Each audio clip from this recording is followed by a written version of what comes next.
Okay. Hello, everyone. I'm here with the youngest minister of Botswana, and she's also the youngest female member of parliament in the history of her country, Bogolo Kenewendo. Welcome. Hi. Hello, and thank you very much for having me. Yeah, it's great having you. I mean, such a young leader. And I was wondering, what are the challenges as a young female in a mostly man-dominated field? Well, for one, there are many challenges, but I'll just talk about one. Having to work double as hard, triple as hard, just to assert yourself and to get all the facts right, just in case someone challenges your experience or challenges your wisdom, then you're able to say, actually, my arguments are based on fact. So just working harder than anyone is really the greatest challenge. It's incredible. You're the Minister of Investment, Trade and Industry, and you just started recently in that new position. Congratulations, by the Thank you way. very much. Thank you. I joined cabinet with the new president. We got a new president 1st of April 2018, and his name is His Excellency Mokgweetsi Masisi, and he chose a new cabinet the first week of April. We got in, I think, the 6th or the 4th. One of the two of April. So yeah, I joined cabinet then. Yeah, so I am about 3 weeks into the job. And how do people react to you when they see such a young woman in, yeah, Minister of, as I said, Economics, Trade, Industry? Well, when I was appointed, a lot of posters, a lot of tweets and Facebook posts went up. People were congratulating me. Africa was very excited because we're used to getting older ministers, especially older male ministers. So it came as a bit of a breath of fresh air. But beyond that, you still get people who maybe would mistake one of the officers at the ministry for the minister instead of me. Or even at my hotel, they wrote Mr. Kenewendo because, they expect a man. And when they find out? Surprise. And I just, and I know things, it will take time for people to get to know. And what I've done previously, even in my other roles, is I just make sure I get my job done. And then people will get to know that I am in that position, not because of favoritism or ageism, but I'm there because I'm able. Okay. Yeah. So we are here at the St. Gallen Symposium, where it's all about the voice of the young people, and you're young. So tell me, what do young people have to bring to the table? Well, young people have a lot to bring to the table. I keep reminding people that the fact that I am in cabinet shouldn't really be surprising, or we are celebrating it because now it seems like it's a new thing. But many revolutions in the past were led by young people. We can even talk about the political revolution in Africa that was led by young people. Our president in 1966, when he became president, he was 40 years old. The president Kwame Nkrumah, at the time when he became president, he was also 40 years old, and Lumumba was actually 29. So a youth revolution is not new. Actually, we see that revolutions are mainly led by young people, and we need those energies in order to now champion the new and present economic revolution that needs us to really rise. Yeah. And what do you say if critics say, well, you're not that experienced as the elderly generation? Well, so was Sirisa Khama when he became president, or Lumumba, or anybody else, really. And we gave them a chance because they had something to say and that they had those energies.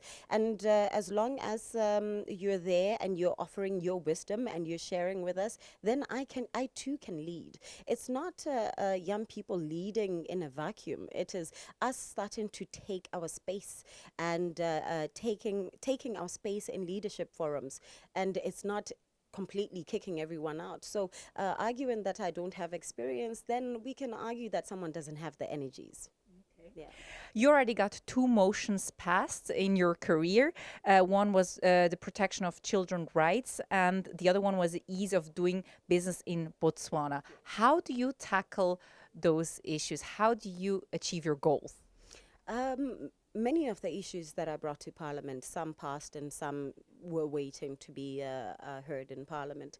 They were really in collaboration with NGOs, with youth groups and child protection rights and the private sector. And because I really believe in consulting and ensuring that the things that go to Parliament are those that people really need. And the one on protection of children's rights, that really came from just looking at the Children's Act that we have and if it's in alignment with the penal code. So what we just asked for is for the already existing instruments to speak to each other, to ensure that we are protecting children, we are ensuring they're not sexually exploited, we are ensuring that there's no trafficking, and that they don't end up in jail at a young age when the law can just prevent that. What about the second motion, ease of doing business in Botswana? So you passed that motion somehow, and now you're responsible for it to be done, right? Ironically. Ironically, yes. Now I asked for the government to consider the ease of doing business in Botswana. I was particularly looking at starting a business and all the processes that we needed to adhere to, that those needed to be changed just to ease that process. And yes, ironically, now I'm the minister that is responsible to implement that. But I'm very happy to say that we have passed 4 bills since then that are looking at the online business registration system to ease that process, and it's collapsing a lot of these processes into just 3 and ensuring that you're able to register a business in a day. So that is something, it's a feat that we celebrate, but now we're looking forward to the implementation of other reforms that will help build this ecosystem that can attract investors to Botswana, but also help to maintain the ones that we currently have. Let's say if you would be a leader in the world, not only for Botswana, what would be the first change you would want to do? That is a big question. Our current issues are around inequalities and poverty. And if there is something that we can do is actions towards economic independence of our citizens, particularly in Africa, a continent that is so rich when it comes to natural resources, but has one of the largest disparities, inequalities, and the biggest poverty rates. And biggest famine, it doesn't make sense. So the first call would really to look at ways that we can deal with those 3 key challenges and how the rest of the world can pull towards that, which slightly brings me to a point of what we're looking at here, the beyond the end of work. And you know, it's ironic that internationally we're still talking about that when we are dealing with 58% of unemployment in the continent and people are still looking for jobs. So then if the rest of the world is so advanced, what is it that we can do to, we can export to the continent that can really help in impacting people's lives and uplifting their current livelihoods? Let's talk about the future of workplace. I mean, you're a minister, but still, what is important to you when it comes to your workplace? What do you need? Peace.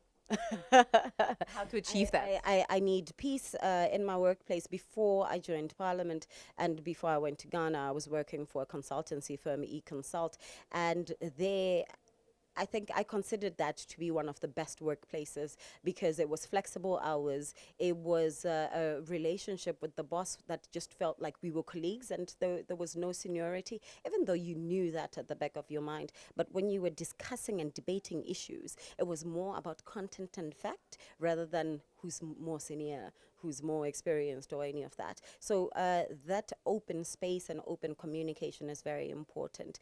And also efficiency, being able to use all the available technologies in order to improve how you work in the workspace. Back then, we started inculcating some of the technologies to assist us to work, which then allowed us to have more free time to do things that had greater impact in the country. So I really valued that. And if we're going to talk about what we want is efficiency, open paths of communication, and just pure friendliness and humanity in the workspace.